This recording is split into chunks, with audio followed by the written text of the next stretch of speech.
Good morning everyone. Good morning. देखो, आज के क्लास में हम लोग पढ़ेंगे रॉलेट एक्ट। रॉलेट एक्ट को हम लोग हिंदी में ब्लैक लॉ भी बोला जाता है इंग्लिश में, और उसे काला कानून भी कहा जाता है। तो रॉलेट एक्ट को ब्लैक लॉ और काला कानून भी कहा जाता है। यदि हम लोग देखें तो इसको काला कानून क्यों कहा जाता है, क्या रीज़न है कि ब्लैक लॉ या तो काला कानून इसको कहा जाता है? कुछ तो रीज़न होगा रॉलेट एक्ट का। सबसे पहले समझो कि रॉलेट एक्ट क्या था, क्या नहीं था।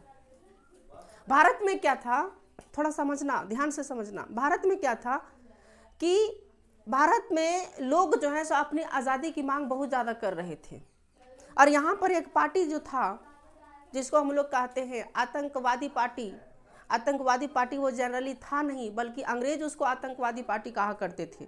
जो उग्रवादी लोग थे, उग्रवादी मतलब लड़ने वाले लोग थे, जैसे भगत सिंह हो गया, चंद्रशेखर आज़ाद हो गए, राम प्रसाद बिस्मिल हो गए, तिलक हो गए। तो ये सब चाहते थे ना कि कैसे हम अपना देश को आज़ाद करें। उसके लिए यदि हमको खून खराबी भी करना पड़े तो हम खून खराबी करेंगे, यदि अपनी जान भी देना पड़े तो हम अपनी जान देंगे, लेकिन हमको क्या चाहिए? आज़ादी चाहिए। तो वो लोग जो है सो लड़ाई कर रहा था। तो उसी बीच में अंग्रेज सोचा कि कैसे हम इन लोगों को शांत करें, तो एक कानून बनाना पड़ेगा हमको। तो कानून क्या बनाना पड़ेगा कि किसी को भी जिसको मन करे शक करके उसको पकड़ करके 2 साल के लिए हम कहाँ पर डाल देंगे उसको? जेल में। कहाँ डाल देंगे? जेल में। कितना साल के लिए? अंजलि कितना साल के लिए पकड़ता था? किसको? अंग्रेज को? तो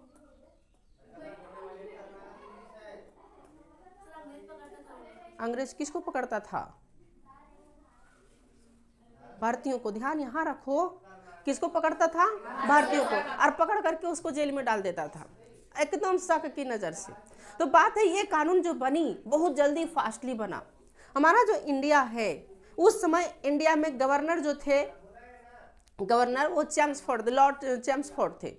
तो कहने का मतलब है कि यहाँ पर उन्होंने क्या किया, लंदन जो है, लंदन समझते हो, ब्रिटेन में पड़ता है। जैसे कि मान ले ये इंडिया है और ये क्या है? ब्रिटेन। तो इंडिया है और ब्रिटेन है। इंडिया में जो रूल चल रहा है, ये रूल ब्रिटेन से चल रहा था।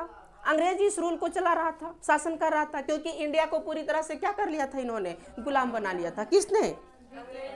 ब्रिटेन ने गुलाम बनाया था, अंग्रेज ने उसे गुलाम बना लिया था। तो उसी बीच में जो भी नियम कानून बनता था ब्रिटेन में बनता था, ब्रिटेन में, वो भी लंदन में। और लंदन में जो था इंपीरियल लेजिस्लेटिव काउंसिल, यही एक तरह का संसद के रूप में काम कर रहा था, और यहीं पर कानून बन रहा था लंदन में। कहाँ पर? लंदन में। जैसे कि ये ब्रिटेन हुआ ना, तो ब्रिटेन में लंदन है ना, और इसी लंदन में इंपीरियल लेजिस्लेटिव काउंसिल जो है, जिस तरह से हमारा संसद पार्लियामेंट है ना, उसी तरह से इंपीरियल लेजिस्लेटिव काउंसिल में कानून बनता था ब्रिटेन में। समझा कि नहीं? और वहाँ कानून बन करके इंडिया आता था, और इंडिया में उसको अप्लाई करते थे, और हम लोग उस कानून का क्या करते थे? फॉलो करते थे। ये कानून जो रॉलेट एक्ट भी बना, ये रॉलेट एक्ट लंदन में बना, और लंदन में कहाँ बना? तो इंपीरियल लेजिस्लेटिव काउंसिल में। इस कानून को बहुत जल्दी पास कर दिया गया। फिर उसको जो है सो भारत भेजा गया, और भारत भेजा गया तो भारत में रॉलेट एक्ट लागू कर दिया। अब रॉलेट एक्ट के तहत किसी को भी वो पकड़ लेता था। कौन? अंग्रेज। किसी को भी शक करके भी पकड़ लेता था। मान ले यदि कोई रोड पर जा रहा है, समझा कि रोड पर जा रहा है, सब्जी लेते हुए, कुछ कहीं बतियाते हुए भी जा रहा है, अंग्रेज को लगा कि नहीं मेरे खिलाफ बतिया रहा, पकड़ो इसको, पकड़ के उसको जेल में डाल देता था। अरे गजब हो गया, उस टाइम बहुत लोगों को जेल में डाल दिया। पकड़ करके जिसको मन किया, जिस पर शक हुआ, उसको पकड़ करके कहाँ डाल देता था? जेल में डाल देता था, और 2 साल के लिए उसे जेल में बंद कर देता था। गजब, ऐसा होना चाहिए क्या? आपको? हाँ, अंग्रेज पकड़ता था। नहीं, अंग्रेज को क्यों पकड़ेगा? इंडियन को पकड़ता था ना, भारतीयों को। तो पकड़ करके कहाँ डाल देता था? जेल में। अब जेल में 2 साल तक उसे बंद कर दिया जाता था। तो इसी के विरोध में, गेट बंद कर दो, इसी के विरोध में हुआ क्या कि भारतीयों ने इसका विरोध किया। भारतीयों ने इसका विरोध कैसे किया? तो देखो, गांधी जी जो थे उस समय मैन लीडर थे, हीरो थे। वो तो हम देख रहे हैं कि हीरो की वो काम कर रहे हैं, हीरो की भूमिका निभा रहे हैं। तो उन्होंने क्या किया? सोचा, सभी भारतीयों को बोला कि देखिए हम अब हड़ताल करेंगे इस कानून के खिलाफ में, क्योंकि ये कानून जो है सो भारतीयों के हित में बिल्कुल नहीं है। ये भारतीयों को हमेशा नुकसान ही पहुंचा रहे। जिसको मन कर रहा पकड़ करके जेल में डाल दे रहा है, उसका बाप का राज चलता है क्या? कि किसी को भी मन करेगा और उसको जेल में डाल देगा। तो गांधी जी इसी के विरोध में क्या किया, हड़ताल शुरू किया और 6 अप्रैल 1919 को उन्होंने हड़ताल शुरू कर दिया। कितना तारीख को, 6 अप्रैल 1919 को हड़ताल शुरू कर दिया। जुलूस निकली और जुलूस से हड़ताल शुरू कर दिया। और क्या क्या किया कि बहुत सारे जगहों पर रैली और जुलूस निकाली गई, कैंडल, कि इस रॉलेट एक्ट को खत्म करो, रॉलेट एक्ट को खत्म करो, रॉलेट एक्ट को खत्म करो। लेकिन इसका कोई सुनवाई अंग्रेजों के कानून में नहीं हुआ, अंग्रेज इसका कोई सुनवाई नहीं किया। इसके अलावा हड़ताल भी किया, टेलीग्राम संचार सुविधा जो था, जहां पर टेलीग्राम चल रही थी, उसको भी भंग किया। जैसे संचार वगैरह, टेलीफोन वगैरह था, उसका तारवे वगैरह सब भारतीय काट लेता था। रेलवे स्टेशन जो थी, उस रेलवे स्टेशन पर जाकर के जहां पर ट्रेन चलती थी, सब भारतीय उसी के सामने, ट्रेन के सामने ही आकर के खड़े हो जाते थे, बोलते थे पहले हम पर रौंद के जाओ। एकदम रेलवे की यातायात सुविधा रोकते रहे थे। वर्कशॉप जो था, जो दुकान वगैरह था, दुकान वगैरह को सब तोड़ ताड़ दे रहा था। सरकार का जो दारू का दुकान था, दारू शराब का दुकान भी बंद कर दिया, उसको भी तोड़ ताड़ दिया। यानी उसको जो है सो बहुत विरोध किया कि किसी तरह से इस कानून को यहाँ से क्या होना चाहिए, हटना चाहिए। अब अंग्रेज सोचा कि ये तो बुढ़ऊ बहुत बड़ा काल कर रहा है, बुढ़ऊ जो है सो बहुत नुकसान पहुंचा रहा है। तो अंग्रेजों ने स्टेप उठाया। कहने का मतलब इसके विरोध में अंग्रेज भी आंदोलन करना शुरू किए। अंग्रेज क्या किए कि जितने भी स्थानीय नेता थे, जहां पर जो विरोध कर रहा था, उस नेता को इन्होंने पकड़ करके जेल में डालना शुरू कर दिया। जैसे कि मान ली, सपोज डैट यहाँ पर तुम लोग इतने स्टूडेंट बैठे हुए हो, हाँ, अब यहाँ पर यदि हम आंदोलन करने के लिए तुम लोग को उकसाएंगे, तो उकसाएंगे और हम ही को पकड़ लेगा, तो तुम लोग आंदोलन कर पाएगा नहीं। उसी तरह से जहां जहां आंदोलन हो रही थी, जहां जहां जो लीडर था, उसी लीडर को वो पकड़ करके जेल में उसको तुप दे रहा था कि तुमको बाहर रहने का अधिकार नहीं है, तुम जेल में जाओ, तुम जो है सो दंगा फैलाने का काम कर रहा है, इसलिए तुम बाहर में नहीं रह सकते हो। और उसको कहां पर डाल दे रहा था, जेल में। समझो, ये इतना ही नहीं, अब क्या किया, गांधी जी जो थे इस आंदोलन को लीड कर रहे थे। अंग्रेज क्या बोलते हैं कि गांधी जी अब तुम दिल्ली नहीं जाओगे, दिल्ली में तुम्हारा प्रवेश एंट्री पर रोक है, बिल्कुल तुम्हारा प्रवेश पर क्या है, रोक है कि तुम दिल्ली में इंटर नहीं कर सकते हो। गजब बात है भाई, अपने ही देश में, हाँ, अपने ही लोगों के से हम मिल नहीं सकते हैं, अपने ही देश में, अपने ही घर में नहीं जा सकते। इतना बड़ा अत्याचार हो सकता है क्या, हो सकता है? देखो गांधी जी के पास हुआ, इंडिया के हैं ये, इंडिया के रहने वाले हैं और ये हमारे देश के बहुत महान लीडर हैं, और अंग्रेज साला कमीना जो विदेश से आया है और वो बोलता है तू दिल्ली में इंटर नहीं करो, गधा कहीं का, तो बाप के राज चलता है, समझा कि नहीं? और इसको दिल्ली पर इंटर करने के लिए रोक लगा दिया। इतना ही नहीं किया, 10 अप्रैल को पंजाब के अमृतसर में एक जुलूस निकली हुई थी, बहुत लोगों की भीड़ थी कि काला कानून को हटाओ, ब्लैक लॉ को क्या करो, हटाओ, रॉलेट एक्ट को हटाओ। जुलूस निकली थी और जुलूस में जो है सो सबको यही नारा लगाते हुए जा रहे थे। अंग्रेज क्या किया गधा, इन्होंने 10 अप्रैल को उस जुलूस पर गोली चला दिया। अरे भाई, इतना बड़ा अत्याचार, बेचारा सब जो है सो, किसी के पास शस्त्र नहीं, किसी के पास हथियार नहीं है। गुड़िया तू बताओ तो किस पर गोली चलवाया था? कहाँ? दिल्ली में गोली चलवाया था। देखा, तो इसी को बोला जाता है कंसंट्रेशन। अब इस तरह से कंसंट्रेट होकर के कोई स्टूडेंट पढ़ेगा तो कभी भूलेगा, तब आगे चल करके बड़ा काम करेगा। जब यहाँ बता रहे हैं तो अगर कॉपी में क्या चीज रही है तुम,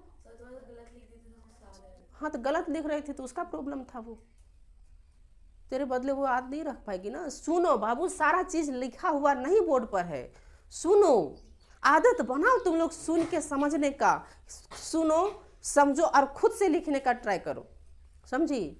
आदत बनाओ इस तरह।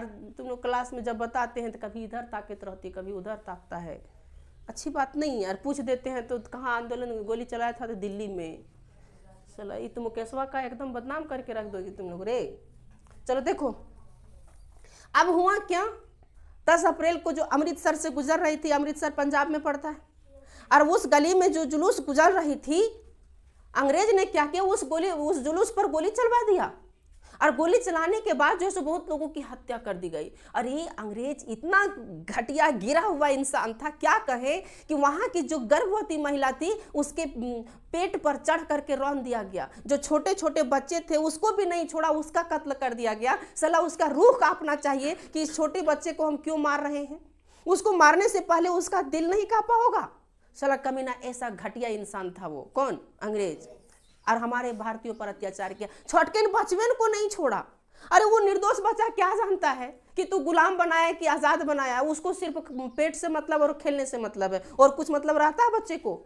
और कोई मतलब नहीं रहता। अंग्रेज साला कमीना देखो, वो बचवेन को जाकर के मार रहा है और उसकी हत्या कर रहा है। गर्भवती महिला जो उतना पीड़ित थी, जुलूस में जो है सो भारी भरकम भीड़ जब इधर उधर भागने लगे तो उसी पर चढ़ते हुए रोंदते हुए चला गया। बहुत लोगों की हत्या हो गई थी। बहुत इसका निंदा हुआ कि ऐसा नहीं करना चाहिए, समझा कि नहीं? अंग्रेज ऐसा अत्याचार किया। इसकी इतना ही नहीं माना, उन्होंने क्या किया? मार्शल लॉ लागू कर दिया। कौन लॉ? Martial law. एक कानून होती है, इस कानून के तहत, मार्शल कानून के तहत 2 से ज्यादा आदमी एक साथ बात नहीं कर सकता है। वो जो है कोई भी डिस्कस नहीं कर सकता है। यदि 2 से ज्यादा आदमी एक साथ बात करते हुए पकड़ा गया तो उसको जेल में बंद कर दिया जाता था, और ये कानून लागू कर दिया।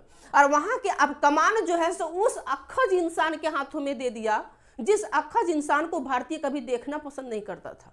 और वो अक्खज इंसान था जनरल डायर। ये जनरल आर डायर है, जनरल आर डायर है। और इसके हेड जो थे जनरल ओ डायर थे, जनरल वो डायर, समझा कि नहीं? ये डायर नहीं, डायन होना चाहिए गधा।